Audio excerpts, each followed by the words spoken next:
अस्सलाम वालेकुम स्टूडेंट। तो स्टूडेंट आज हम सेकंड टॉपिक पढ़ेंगे केमिकल बॉन्डिंग के चैप्टर में। यानी आज का हमारा जो टॉपिक है वो है इलेक्ट्रॉनिक थ्योरी ऑफ वैलेंसी और ऑक्टेट रूल। यानी इलेक्ट्रॉनिक थ्योरी ऑफ वैलेंसी को हम ऑक्टेट रूल भी कहते हैं, ठीक है, रूल ऑफ एड भी से कहते हैं। सबसे पहले हम ये बताते हैं कि ऑक्टेट रूल क्या है, ऑक्टेट रूल किन साइंटिस्ट ने जो है पुट फॉरवर्ड किया और ऑक्टेट रूल की लिमिटेशंस क्या है, ऑक्टेट रूल की लिमिटेशंस क्या है। बहुत सारे बुक्स में है जो है ऑक्टेट रूल की लिमिटेशन नहीं दिया है, तो स्टूडेंट को इसमें से डिफिकल्टीज होती है कि ऑक्टेट रूल क्यों रिजेक्ट हुआ। तो ऑक्टेट रूल्स की लिमिटेशन भी पढ़ेंगे, ऑक्टेट रूल का बेसिक कॉन्सेप्ट भी पढ़ेंगे और साथ में ये भी आपको बताएंगे कि ऑक्टेट रूल किन किन साइंटिस्ट ने जो है प्रेजेंट किया। तो सबसे पहले ऑक्टेट रूल जो है वो लेविस, कोसल्स और लांगमायर ने जो है 1916 में पुट फॉरवर्ड किया यानी प्रेजेंट किया, ठीक है। इन्होंने क्या किया, इन्होंने फर्स्ट टाइम ये ट्राई किया why the atom combine together to achieve the electronic configuration of the noble gas. इन्होंने सबसे पहले ये फाइंड आउट किया कि क्यों एटम कंबाइन होते हैं और ताकि electronic configuration of noble gas को अचीव कर सके। इन्होंने पहला जो इनका जो मेन कंसेप्ट था, ये जो बेसिक ये जो थ्योरी है ये एक ही पॉइंट पे बेस्ड है और वो ये है कि why atom combine together to achieve the electronic configuration of the noble gas. Atom क्यों कंबाइन होते हैं ताकि नोबल गैसेस की इलेक्ट्रॉनिक कॉन्फ़िगरेशन को अचीव कर सके। हमें पता है कि नोबल गैसेस क्या है। नोबल गैसेस नॉर्मल कंडीशन में नॉन रिएक्टिव है, यानी नोबल गैसेस रिएक्शन नहीं करता, ठीक है। अब हमें पता है कि नोबल गैसेस क्या है। नोबल गैसेस नॉर्मल कंडीशन में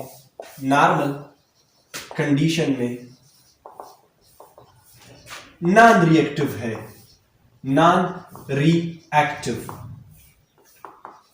ठीक है। अब नोबल गैसेस नॉर्मल कंडीशन में नॉन रिएक्टिव है, इसका रीजन क्या है? इसका रीजन ये है stable outer most shell electronic configuration. Noble gases normal condition में नॉन रिएक्टिव यानी नोबल गैसेस नॉर्मल कंडीशन में स्टेबल इस वजह से है क्योंकि इसकी जो आउटर मोस्ट शेल का इलेक्ट्रॉनिक कॉन्फ़िगरेशन है वो स्टेबल है। नोबल गैसेस की आउटर मोस्ट शेल का इलेक्ट्रॉनिक कॉन्फ़िगरेशन जो है वो स्टेबल है, जिसकी वजह से पूरा नोबल गैसेस जो है वो भी स्टेबल है और नॉन रिएक्टिव है, ठीक है।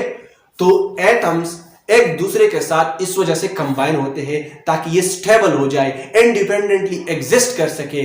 और हमें नोबल गैसेस के इलेक्ट्रॉनिक कॉन्फ़िगरेशन से ये पता चला कि नोबल गैसेस का ये जो इलेक्ट्रॉनिक कॉन्फ़िगरेशन है ये स्टेबल है और अगर कोई एटम इसको अचीव कर सके तो फिर वो भी नॉन रिएक्टिव बन सकता है। तो इस वजह से एटम कंबाइन करते हैं एक दूसरे के साथ और नोबल गैसेस का इलेक्ट्रॉनिक कॉन्फ़िगरेशन अचीव करने के लिए, क्योंकि वो भी स्टेबल बनना चाहते हैं। अब अगर हम नोबल गैसेस के इलेक्ट्रॉनिक कॉन्फ़िगरेशन को थोड़ा देखें तो नोबल गैसेस हमारे पास है helium, neon, argon, krypton, xenon, radon. Helium का एटॉमिक नंबर 2 है, नियॉन का एटॉमिक नंबर 10 है, आर्गन का एटॉमिक नंबर 18 है, क्रिप्टॉन का एटॉमिक नंबर 36 है, ज़ेनॉन का एटॉमिक नंबर 24 है, रेडॉन का एटॉमिक नंबर 86 है। अगर हम इसकी इलेक्ट्रॉनिक कॉन्फ़िगरेशन को देखें तो हीलियम की फर्स्ट शेल में 2 इलेक्ट्रॉन है, नियॉन की फर्स्ट शेल में 2 इलेक्ट्रॉन है, सेकंड शेल में 8 इलेक्ट्रॉन है, आर्गन की फर्स्ट शेल में 2 इलेक्ट्रॉन है, सेकंड शेल में 8 इलेक्ट्रॉन है, थर्ड शेल में 8 इलेक्ट्रॉन है, क्रिप्टॉन की फर्स्ट शेल में 2 इलेक्ट्रॉन है, सेकंड में 8 इलेक्ट्रॉन है, थर्ड में 18 इलेक्ट्रॉन है, फोर्थ में 8 इलेक्ट्रॉन है। ज़ेनॉन को अगर देखें तो ज़ेनॉन की फर्स्ट शेल में 2 इलेक्ट्रॉन, सेकंड में 8, थर्ड में 18, फोर्थ में 18 और फिफ्थ में 8 इलेक्ट्रॉन है। इस तरह अगर हम रेडॉन को देखें तो रेडॉन के फर्स्ट शेल में 2 इलेक्ट्रॉन, सेकंड में 8, थर्ड में 18, फोर्थ में 32, ठीक है, फिफ्थ में 18 और सिक्स्थ में 8 इलेक्ट्रॉन है, ठीक है। अब हीलियम जो है ये एक्सेप्शन है। हीलियम क्या है? एक्सेप्शन। अब अगर हम हीलियम के अलावा अगर देखें तो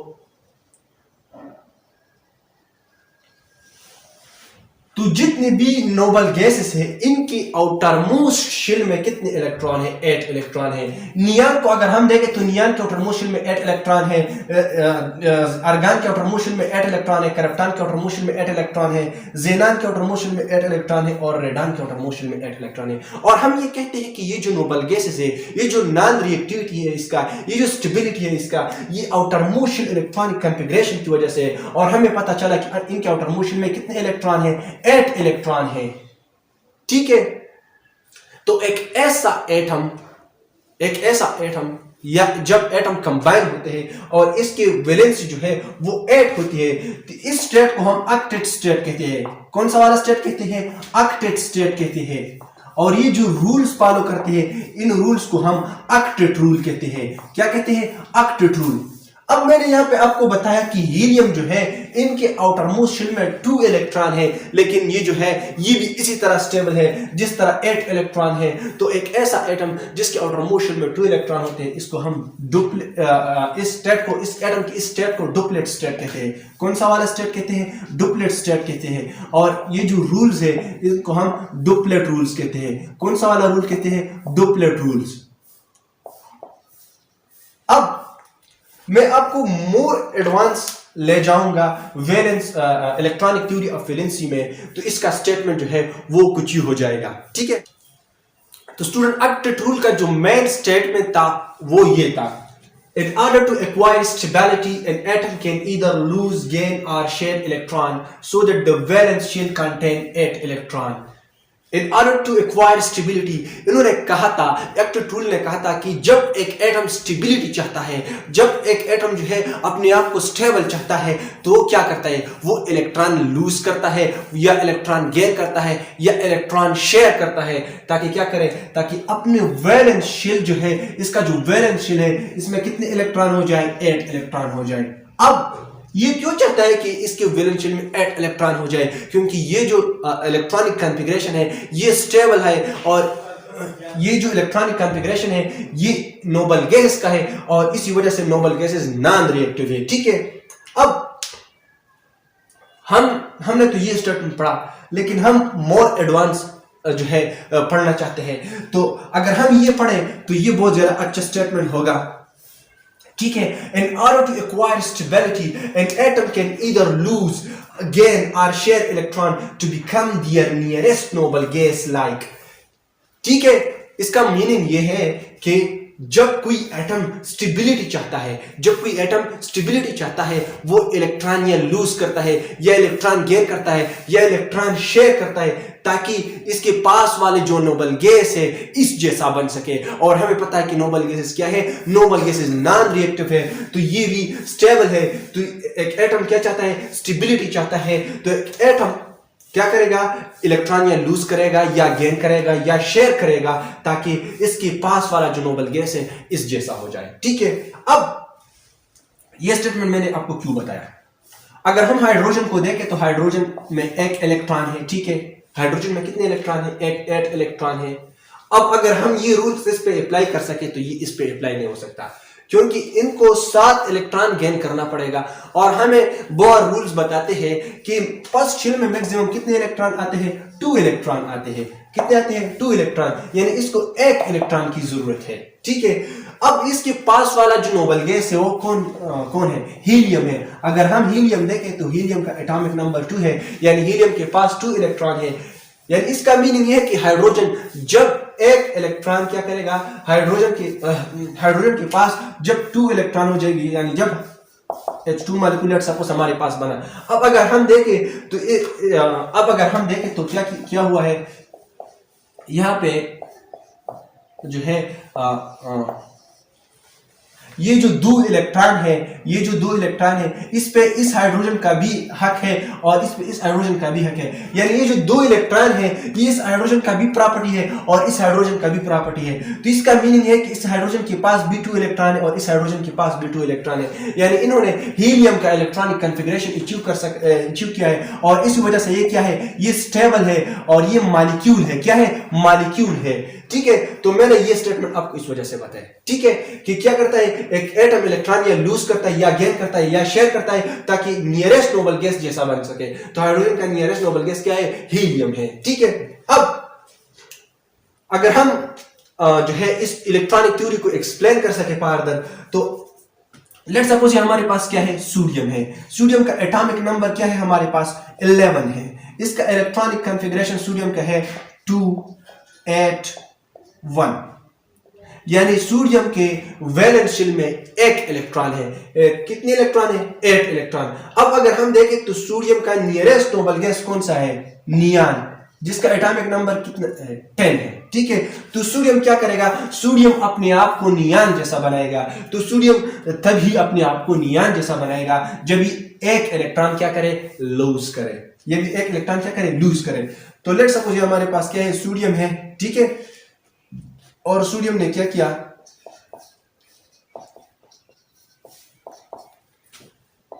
एक इलेक्ट्रॉन लॉस किया। अब अगर हम देखें तो इस सोडियम का इलेक्ट्रॉनिक कॉन्फ़िगरेशन है 2 8। ठीक है, तो ये क्या है? ये अब स्टेबल है। अब थोड़े बहुत अगर हम फर्दर डीप चले तो हम आयनाइजेशन एनर्जी में बताते हैं, आयनाइजेशन एनर्जी में कहते हैं the amount of energy required to remove the most loosely held electron from one mole of an isolated gaseous atom। ठीक है, तो यहां पे अगर हम देखें तो ये क्या है? इसके लिए आयनाइजेशन एनर्जी रिक्वायर होगी, और आयनाइजेशन एनर्जी के थ्रू ये क्या है? इससे एक इलेक्ट्रॉन रिमूव हुआ, और ये सोडियम के कौन से स्टेट में है? ये गैसियस स्टेट में है। ये क्या है? ये गैसियस स्टेट में है। ठीक है, अब मैं फर्दर एक्सप्लेन करूंगा, लेकिन जब क्लोरीन का भी इलेक्ट्रॉनिक कॉन्फ़िगरेशन और इसका जो है Cl -N इससे बनाऊंगा। ठीक है, अब अगर हम क्लोरीन को देखें, किसको देखें? क्लोरीन को देखें, तो क्लोरीन जो है इसका एटॉमिक नंबर 17 है, इसका इलेक्ट्रॉनिक कॉन्फ़िगरेशन है 287, और इसका नियरेस्ट नोबल गैस जो है वो आर्गन है। कौन सा है? आर्गन। आर्गन का एटॉमिक नंबर कितना है? 18 है, यानी इसको एक इलेक्ट्रॉन गेन करना पड़ेगा। क्लोरीन को एक इलेक्ट्रॉन गेन करना पड़ेगा। तो क्लोरीन जब एक इलेक्ट्रॉन गेन करता है, क्लोरीन जब एक इलेक्ट्रॉन गेन करता है तो इससे क्लोराइड आयन बन जाता है। ठीक है, अब अगर हम इसको देखें तो इसने क्या किया है? इसने आर्गन का इलेक्ट्रॉनिक कॉन्फ़िगरेशन अचीव किया है।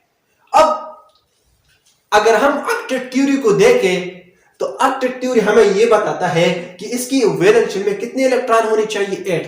अब इसकी वैलेंस शेल में भी 8 इलेक्ट्रॉन है, इसकी वैलेंस शेल में भी 8 इलेक्ट्रॉन, इसकी वैलेंस शेल में भी 8 इलेक्ट्रॉन है।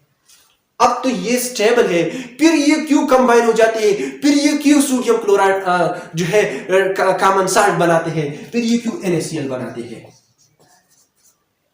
ठीक है, इसके लिए तो इलेक्ट्रॉन एफिनिटी है, the amount of energy release when one mole of electron, when an electron is added to one mole of an isolated gaseous atom. ठीक है, अब अगर हम यहाँ पे देखें तो ये कौन से स्टेट में है? गैसियस स्टेट में है। ये भी कौन से स्टेट में है? गैसियस स्टेट में है। हमें पता है कि गैसियस स्टेट में मॉलिक्यूल फ्रीली मोशन करते हैं। मॉलिक्यूल क्या करते हैं? फ्रीली मोशन करते हैं। और मैंने आपको फर्स्ट टॉपिक में बताया कि अगर आपने इस टॉपिक को प्रॉपर्ली मेरे साथ सीक्वेंस में नहीं गए तो फिर आपको बाद में समझ में नहीं आएगा। तो यहाँ पे वो फर्स्ट टॉपिक जो है वो रिवाइज होगा। अगर हम देखें तो हम कहते हैं कि जब एटम बॉन्ड बनाते हैं तो इसकी पोटेंशियल एनर्जी जो है वो लो होती है। अब अगर हम देखें तो गैस का एनर्जी जो है वो हाई होता है। गैस का एनर्जी क्या होता है? हाई होता है एज कंपेयर टू सॉलिड। तो सॉलिड स्टेट में जो है ये ज्यादा स्टेबल है, तो इस वजह से क्लोराइड आयन और आयन जो है वो एक दूसरे के साथ कंबाइन हो जाते हैं। ठीक है, तो ये ऑक्टेट रूल है। अब मैं आपको फर्दर एक्सप्लेन करूंगा कॉम्पिटिटिव एग्जाम्स के लिए। ये हमारे पास एटॉमिक स्ट्रक्चर ऑफ सोडियम है। जब सोडियम की वैलेंस शेल में एक इलेक्ट्रॉन था, जब सोडियम ने इस एक इलेक्ट्रॉन को लूज किया तो सोडियम आयन बना, और सोडियम आयन जो बना इसका एटॉमिक साइज यानी इसका जो साइज है वो सोडियम एटम से जो है वो छोटा है। ठीक है, तो जब कोई भी स्पीशीज इलेक्ट्रॉन लॉस करता है और अपने आप से क्या बनाते हैं, अपने आप से कैटायन बनाते हैं, तो इसका साइज डिक्रीज हो जाता है, इसका साइज डिक्रीज हो जाता है। ये साइज क्यों डिक्रीज हो जाता है, साइज क्यों डिक्रीज हो जाता है, क्वेश्चन अराइज होता है, क्योंकि न्यूक्लियर चार्ज इलेक्ट्रॉन पे इंक्रीज हो जाता है, न्यूक्लियर चार्ज इलेक्ट्रॉन पे इंक्रीज हो जाता है। ये हमारे पास न्यूक्लियस है, इसकी न्यूक्लियस में कितने प्रोटॉन है, यहाँ पर 11 प्रोटॉन है, इसका एटॉमिक नंबर 11 है ना, यहाँ पे भी 11 प्रोटॉन है, प्रोटॉन तो लाज नहीं कर सकता ना, ठीक है। यहाँ पे हमारे पास कितने इलेक्ट्रॉन है, यहाँ पे जो है 11 इलेक्ट्रॉन है, यहाँ पे कितने इलेक्ट्रॉन है, 10 इलेक्ट्रॉन है, ठीक है। तो यहाँ पे 11 प्रोटॉन 11 इलेक्ट्रॉन पे जो है अट्रैक्ट कर रहे हैं, और यहाँ पर 11 प्रोटॉन 10 इलेक्ट्रॉन को अट्रैक्ट करते हैं। तो आपके ख्याल में कौन सा वाला अट्रैक्शन जो है वो ज्यादा होगा, ये वाला अट्रैक्शन ज्यादा होगा क्या ना, ये वाला अट्रैक्शन ज्यादा होगा, क्योंकि जब 11 बंदे जो है 10 बंदों को पकड़ते हैं तो वो इजीली पकड़ सकते हैं, और जब 11 बंदे 11 बंदों को पकड़ते हैं तो वो थोड़ी वीकली होगा। तो इस वजह से जब इस इलेक्ट्रॉन पे न्यूक्लियर अट्रैक्शन जो है वो ज्यादा होगा, तो इलेक्ट्रॉन जो है वो न्यूक्लियस के पास होंगे, तो इस वजह से इसका जो है एटॉमिक साइज जो है वो छोटा होगा, ठीक है। अब अगर हम यहाँ पे देखें तो ये हमारे पास ये जो क्लोरीन का एटॉमिक स्ट्रक्चर है, इसमें अगर हम देखें तो जब क्लोरीन जो है वो क्लोरीन आयन में ट्रांसफर हो चुका है, जब क्लोरीन ने एक इलेक्ट्रॉन गेन किया है, तो क्लोरीन का ये जो साइज है वो इंक्रीज हो चुका है, क्या हो चुका है, इंक्रीज हो चुका है। अब यहाँ पे अगर हम देखें तो यहाँ पे क्लोरीन के पास 17 प्रोटॉन है, यहाँ पे भी कितने प्रोटॉन है, 17 प्रोटॉन है, ठीक है। लेकिन यहाँ पे इलेक्ट्रॉन कितने हैं, 18 इलेक्ट्रॉन है। तो यहाँ पे 17 प्रोटॉन 17 इलेक्ट्रॉन पे अट्रैक्टिव फोर्स जो है लगाते हैं, और यहाँ पे 17 प्रोटॉन 18 इलेक्ट्रॉन पे लगाते हैं। तो अगर आपके ख्याल में 17 बंदे 17 बंदों को पकड़ते हैं वो इजिली पकड़ सकेंगे, या 17 बंदे 18 बंदों को पकड़ सकेंगे, और ये जो 17 बंदे हैं ये सेम है, ये वही सेम 17 बंदे हैं, ठीक है। तो ये वाला जो है ये थोड़ा बहुत अच्छा पकड़ सकेंगे। तो इस वजह से ये जो क्लोरीन है यहाँ पे इन इलेक्ट्रॉन पे न्यूक्लियर का जो अट्रैक्शन फोर्स है वो थोड़ा ज्यादा है as compare to chlorine ion. Chlorine ion में जो है न्यूक्लियर अट्रैक्टिव फोर्स जो है वो थोड़ा सा कम है, तो इस वजह से ये न्यूक्लियस से थोड़े अवे चले जाते हैं, और इस वजह से इसका साइज क्या हो जाता है, इसका साइज इंक्रीज हो जाता है, ठीक है, इंक्रीज हो जाता है। तो ये बहुत सारे कॉम्पिटिटिव एग्जाम्स में आते हैं कि न्यूट्रल एटम की एनाइन का साइज, ये एनाइन है, ये क्या है हमारे पास, एनाइन, कि न्यूट्रल एटम की एनाइन का साइज इससे ज्यादा होता है या कम होता है, या न्यूट्रल की एटम की कैटायन का साइज इससे ज्यादा होता है या कम होता है, ठीक है। अब मैं आपको, ये तो हमारे पास कंप्लीट ट्रांसफर ऑफ इलेक्ट्रॉन यहाँ पे हो चुका है ना। अब मैं आपको शेयरिंग ऑफ इलेक्ट्रॉन के बारे में थोड़ा बहुत बताऊंगा कि एक एटम किस तरह इलेक्ट्रॉन शेयर करते हैं और अपने एक्टिविटी को किस तरह कंप्लीट करते हैं। अब अगर हम कार्बन को देखें तो कार्बन का एटॉमिक नंबर 6 है, ठीक है। तो कार्बन का नियरेस्ट नोबल गैस कौन सा है, कार्बन का नियरेस्ट नोबल गैस कौन सा है, नियान नहीं, कार्बन का नियरेस्ट नोबल गैस नियान भी है और हीलियम भी है। अगर हम देखें तो कार्बन का क्या है, 6 है, 7 8 9 10, नियन का एटॉमिक नंबर कितना है, 10 है। यहाँ पे अगर हम देखें तो 5 4 3 2 1 2 3 3 पॉइंट, यानी कार्बन का नियरेस्ट नोबल गैस जो है वो नियान भी है और हीलियम भी है। अब कार्बन नियान जैसा बनेगा या कार्बन हीलियम जैसा बनेगा ये डिसाइड करना पड़ेगा। तो जब कार्बन नियान जैसा बनेगा तो इसे 4 इलेक्ट्रॉन गेन करना पड़ेगी, जब कार्बन हीलियम जैसा बनेगा तो इसे 4 इलेक्ट्रॉन लूज करना पड़ेगी। क्या करना पड़ेगी, 4 इलेक्ट्रॉन लूज करना पड़ेगी, ठीक है। तो कार्बन क्या करेगा, कार्बन 4 इलेक्ट्रॉन गेन करेगा या 4 इलेक्ट्रॉन लूज करेगा। कार्बन ना 4 इलेक्ट्रॉन लूज करता है और नहीं 4 इलेक्ट्रॉन जो है गेन करता है। कार्बन क्या करते हैं, कार्बन शेयरिंग करता है।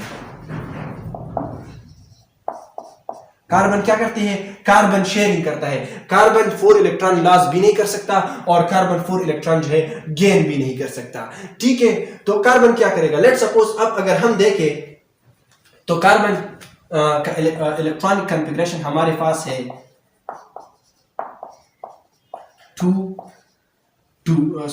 4। इसकी वैलेंस शेल में कितने इलेक्ट्रॉन है, 4 इलेक्ट्रॉन है। कितने इलेक्ट्रॉन है? 4 इलेक्ट्रॉन है। अब ये हमारे पास लेट सपोज क्या है? कार्बन का एक एटम है। ये हमारे पास क्या है? कार्बन का एक एटम है। ये क्या है? ये कार्बन का एटम है।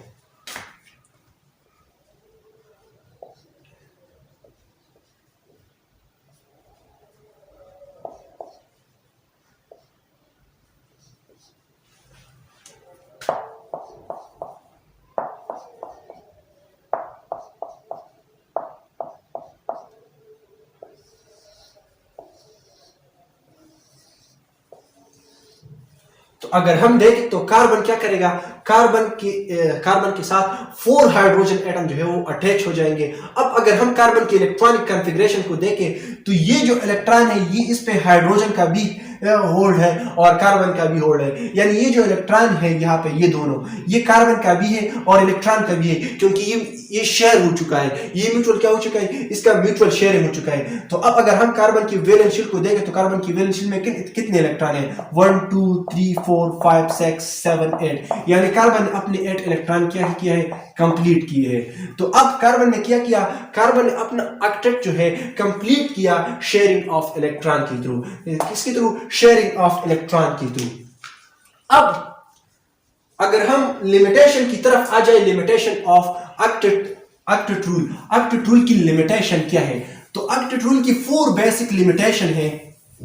ठीक है, ऑक्टेट रूल की 4 बेसिक लिमिटेशन है और इसमें से सबसे पहला लिमिटेशन जो है अगर आप देखें वो है BeCl2 को अगर आप देखें, AlCl3 को अगर आप देखें, इस तरह बहुत सारे कंपाउंड्स हैं। इस तरह अगर आप PCl5 को देखें, इसी तरह अगर आप NO को देखें, NO2 को देखें, शेप ऑफ मॉलिक्यूल। मैंने यहाँ पे कंपाउंड लिख के इसका लिमिटेशन नहीं लिखा, ये कंपाउंड इसका लिमिटेशन हमें डिस्कस करते हैं। ऑक्टेट के मुताबिक अगर हम देखें तो एक कंपाउंड की वैलेंस शेल में जब 8 इलेक्ट्रॉन होगा तो वो स्टेबल होगा। क्या होगा? स्टेबल। अब ये यहाँ पे हमारे पास क्या है? मॉलिक्यूल है। क्या है? मॉलिक्यूल है। और हमें पता है कि मॉलिक्यूल इंडिपेंडेंटली क्या करते हैं? एग्जिस्ट कर सकते हैं। यानी ये स्टेबल है, यानी ये स्टेबल है। लेकिन अगर हम इसकी इलेक्ट्रॉनिक कॉन्फ़िगरेशन को देखें तो वो क्या है? वो लो है, ऑक्टेट से लो है। यानी ये हाइपोवैलेंट है। क्या है? हाइपोवैलेंट। वो मॉलिक्यूल, वो कंपाउंड जिसके वैलेंस शेल के इलेक्ट्रॉन ऑक्टेट से कम हो, इसे हम हाइपोवैलेंट कहते हैं। यानी इसके वैलेंस शेल में 8 से कम इलेक्ट्रॉन है और फिर भी स्टेबल रहता है। अब अगर हम PCl5 को देखें तो ये भी मॉलिक्यूल है। क्या है? मॉलिक्यूल है और ये स्टेबल है। मॉलिक्यूल है तो स्टेबल होगा ना। लेकिन अगर हम इसके इलेक्ट्रॉन को देखें तो ये ऑक्टेट से क्या है? ऑक्टेट से हाई है। यानी इसके वैलेंस शेल में 8 से ज्यादा इलेक्ट्रॉन है और इसको हम क्या कहते हैं? Hyper valent. ठीक है, अब अगर हम यहां पे देखें तो इसकी वैलेंस शेल में 8 इलेक्ट्रॉन है। नाइट्रिक ऑक्साइड और नाइट्रोजन डाइऑक्साइड को अगर हम देखें तो इसकी वैलेंस शेल में क्या है? 8 इलेक्ट्रॉन है। क्या है? 8 इलेक्ट्रॉन।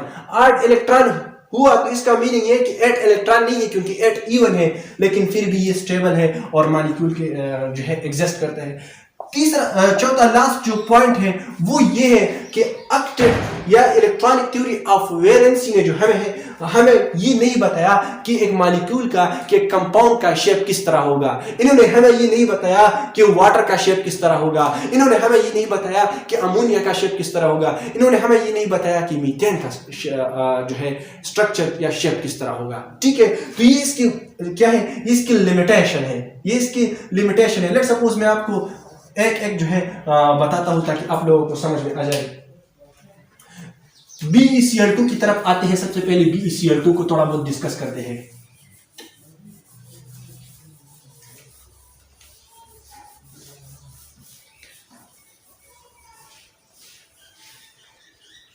बेरिलियम जो है वो सेकंड ग्रुप में है। इसकी वैलेंस शेल में 2 2, इसकी वैलेंस शेल में 2 इलेक्ट्रॉन है। ठीक है, इसी तरह अगर हम क्लोरीन को देखें तो क्लोरीन की वैलेंस शेल में कितने इलेक्ट्रॉन है? 7 इलेक्ट्रॉन है। तो यहाँ पे अगर हम देखें तो हमारे पास क्या है? लेट सपोज ये हमारे पास बेरिलियम है। क्या है? बेरिलियम है। इसकी वैलेंस शेल में कितने इलेक्ट्रॉन है? 2 इलेक्ट्रॉन है। तो इसके साथ एक क्लोरीन जो है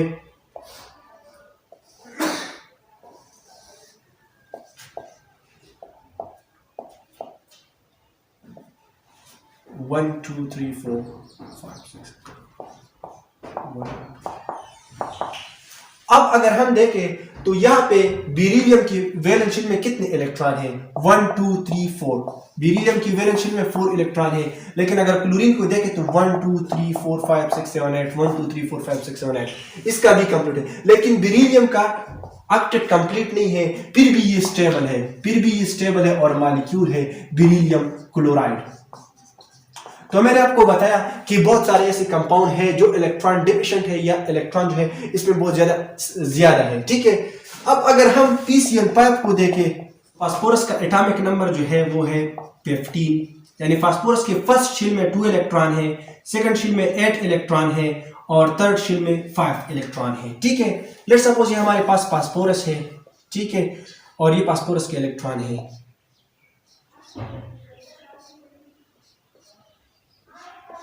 1 2 3 4 5 ये फास्फोरस के 5 इलेक्ट्रॉन है। तो इस 5 इलेक्ट्रॉन के साथ एक क्लोरीन का इलेक्ट्रॉन जो है वो शेयर हो जाता है।